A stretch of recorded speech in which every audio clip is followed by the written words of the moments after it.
My dear friends, Quebec is standing tall. In a majority vote today, the Quebec people has just affirmed to the world that it exists. It is a serene and democratic affirmation, one that no one can ever erase. A strong and simple decision was made today. Quebec will become sovereign. Let a place be made ready for it at the table of nations. And because Quebec is now standing tall, it can first of all extend a hand to its Canadian neighbor through the offer of a new partnership founded on the principle of equality between people. From this time on, we shall be guided by two words: responsibility and solidarity. There is a third one, too, and I want to talk about it now. That word is courage. For courage was what Quebecers needed to surmount the tremendous obstacles that were put in their path from the very beginning until today, to adapt and survive in America while preserving their Francophone identity, and over the course of 400 years to grow and to welcome all the new arrivals, no matter what their language, their race, or their country of origin.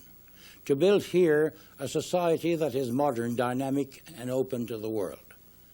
To do all that while our very existence as a people was being denied, while we were being refused the means to flourish.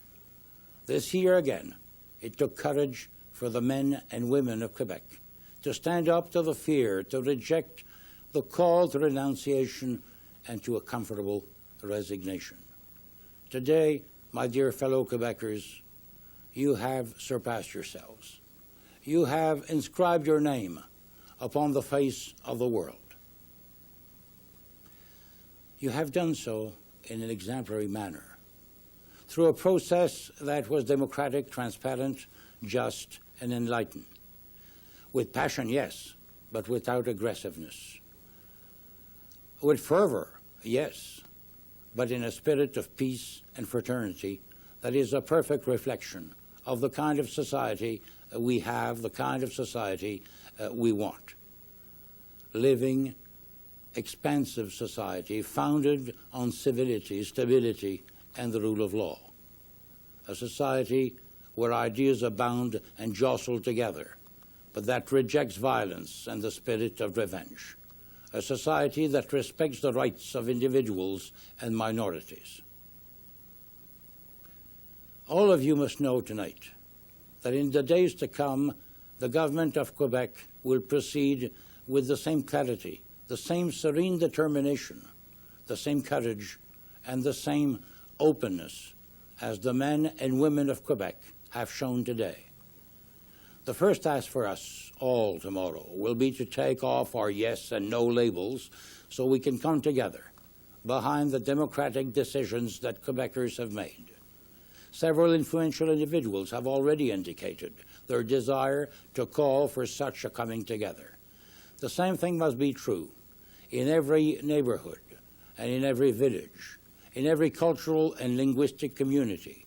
All of us, no matter how we voted, no matter what we said in the course of this campaign, we are all Quebecers, equal before the law, and we can all take pride into the only victory that counts, the victory of democracy. In this spirit of coming together, the government will proceed, as we have indicated, to name new members to the committee that will guide and watch over the partnership negotiations with Canada. 2 or 3 of these new members will be chosen from those who defended the no side these past weeks. I shall be happy to hear suggestions from Leader of the Opposition in the National Assembly, Mr. Daniel Johnson, on this matter. We also intend in various forums, economic forums in particular, to call for solidarity between business and labor so we can implement our social choices. The first of these will be a national strategy for job creation. I would like to speak specifically to members of Quebec's English-speaking community and reiterate the importance to us of their presence among us and our commitment to respect and defend their rights. Also our commitment to take all measures necessary to guarantee in Quebec's new constitution that the identity of their community and their institutions is preserved. These rights and guarantees, once they have been inscribed in the Constitution, will not be modified without their agreement. New immigrants, those with landed immigrant status, and refugees who find themselves today on Quebec territory are wondering about their future. I want them to know they need not fear any change in their status or their present situation. All those waiting for Canadian citizenship will be able, without further delay, to take advantage of their right to Quebec citizenship at the time when sovereignty is declared. We invite them all to share with Quebecers the exhilarating challenge of building a new country here. The 65,000 native people of the 11 nations in Quebec, whose existence as distinct nations we have recognized for 10 years now, must also know that we intend to respect their present rights and to see to it that they enjoy a level of governmental autonomy equivalent to or greater than that exists elsewhere on the continent. Their rights will be enshrined in the new constitution of a sovereign Quebec, and those rights will not be modified without their agreement. And so today, Quebecers have decided to become sovereign. What will happen in the days to come? The sovereignty of Quebec will not be proclaimed right away. It can be as much as a year before the National Assembly makes that proclamation.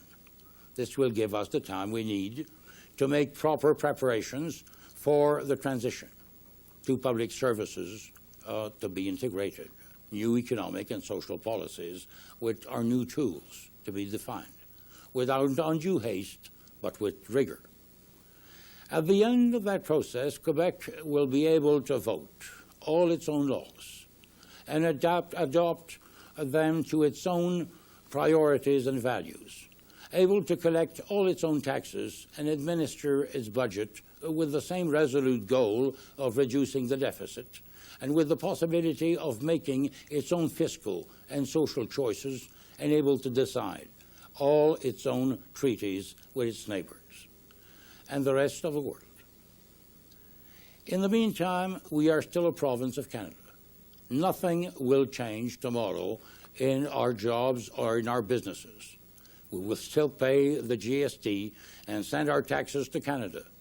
We will still be paid benefits of all sorts from the federal government. In Quebec City, we will continue to administer our own affairs and in particular to meet our own objectives for deficit reduction. Our federal MPs will continue to represent us until we proclaim the sovereignty of Quebec in as much as a year. And that's when things are going to change, when things will become more simple. Until then, however, everyone will have time to get ready and see to it that the transition is made harmoniously without disturbing services to citizens. There will be no upheaval, no legal vacuum. What can proceed much more quickly, in contrast, are negotiations with Canada. Quebec's chief negotiator, Mr. Lucien Bouchard, is ready and willing to begin this work in the days to come. The people of Quebec have given us today the mandate to make a formal offer to Canada for a new economic and political partnership. This offer, which is contained in the draft bill on the future of Quebec and in the agreement of June 12th, we intend to table very shortly. Now, I want to tell the citizens of Canada who are listening to us tonight that the act Quebecers have performed today was not done against Canada or against the Canadian people. Of course, we can't put ourselves in your shoes tonight and experience your own very strong emotions. But I want to say on behalf of all Quebecers that we maintain high regard, friendship, and often family ties with tens of thousands of Canadian citizens. We want to preserve those ties. We have a particular affinity, as you know, with Canada's French-speaking communities, and we have an unshakable obligation of solidarity towards them. We believe in the existence of the Canadian people, in its strength and its destiny in North America. We believe, as of tonight, we can stop wasting our energy on quarrels that divide us and concentrate our efforts instead on all those matters where our interests converge. I invite you to seize the opportunity we have been given to forge a new partnership between two people. And let me assure you here and now, when Quebec proclaims its sovereignty, it will mean that not one of your tax dollars will be paid to Quebec. No transfer payments will be made to Quebec. On the contrary, because we in Quebec will have recovered all the taxes paid by Quebecers, we are the ones who will be sending checks to Canada to assume our fair share of the burden of Canada's debt. But we need to agree on a certain number of things. We shall not do anything that is liable to hinder the current free circulation of goods, individuals, capitals, and services between Quebec and Canada. Nor do we want to hinder free circulation between the maritime provinces and Ontario. We have resolved to keep the Canadian dollar as our currency. That decision is final and irrevocable. There is no question of forcing Canadians traveling through Quebec to convert their money to a new currency. For that matter, we have no intention of putting up customs stations at the borders of Quebec. If the European countries no longer have customs stations among themselves, why should we? At the present time, hundreds of thousands of jobs in Canada and in Quebec depend on trade between us, to the tune of $67 billion per year. We have a shared responsibility to see to it that our joint economic space will be as profitable tomorrow as it is today. Tonight, the Quebec people are taking the measure of their political strength. It must appreciate its economic strength as well. Of the 185 members of the United Nations, on the day Quebec becomes sovereign, it will be the 16th largest economic power. We have built here a diversified economy based on the entrepreneurship spirit and the free market, on a high level of education, and on numerous and sound financial institutions. We export roughly half of everything we produce, which explains in part why we, in all of North America, are the most bilingual people.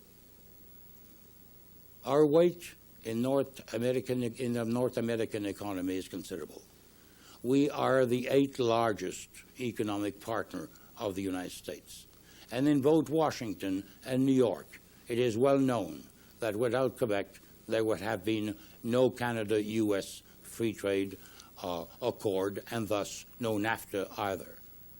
It is well known, too, that Quebec has both the will and the ability to honor all of its financial obligations and all of its political, economic, and strategic responsibilities. Quebec firmly intends to remain an active and constructive partner within the World Trade Organization and within NAFTA. We salute, in passing, Ottawa's will, as expressed 2 weeks ago by the Canadian Finance Minister, Mr. Paul Martin, to support Quebec's presence in NAFTA. We also salute the will that was expressed in Miami last December by U.S. President Mr. Bill Clinton and other North and South American heads of state to forge within the next 10 years a free trade zone that will include all the countries in the Americas. We intend to give our support to that great initiative. Our partners in the Francophonie and most particularly the great nation of France, can expect a newly vigorous participation by Quebec in our joint undertakings.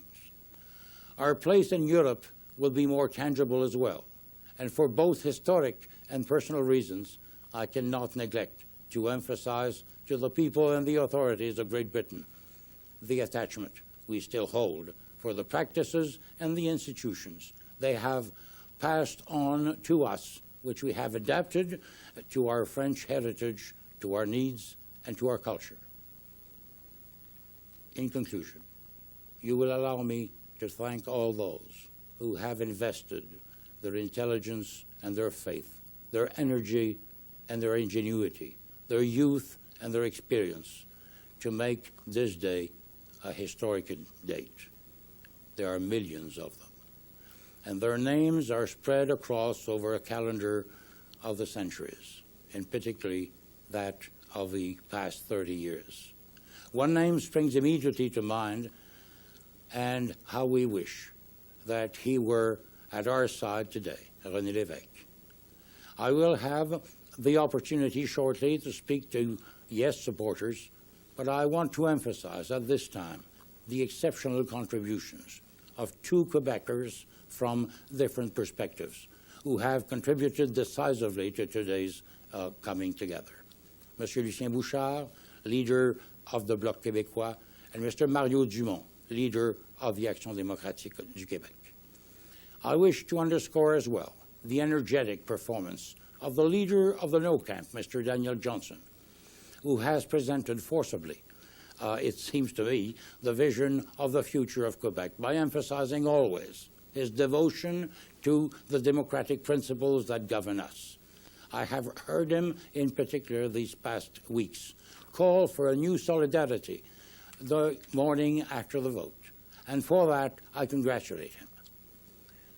All of us can comprehend that the Prime Minister of Canada, Mr. Jean Chrétien, has a heavy responsibility tonight. Several times during the campaign, he told Quebecers that their choice today was one of capital importance. In Quebec City, on October 18, he declared that the referendum was, and I quote, the definitive and irrevocable choice of the country. In his address to the nation last week, he pointed out that it was, and I quote again, a definitive and irreversible decision. We agree with him.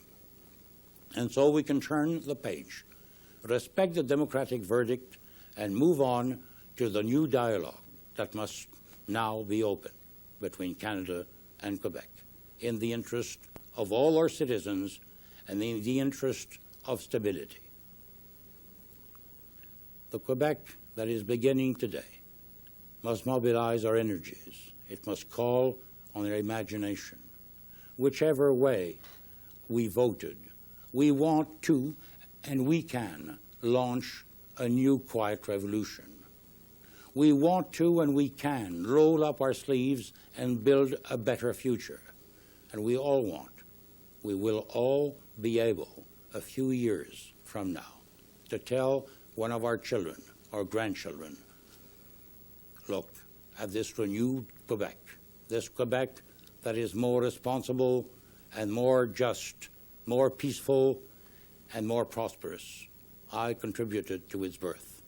I'm proud of it, and now I'm giving it to you. Good night.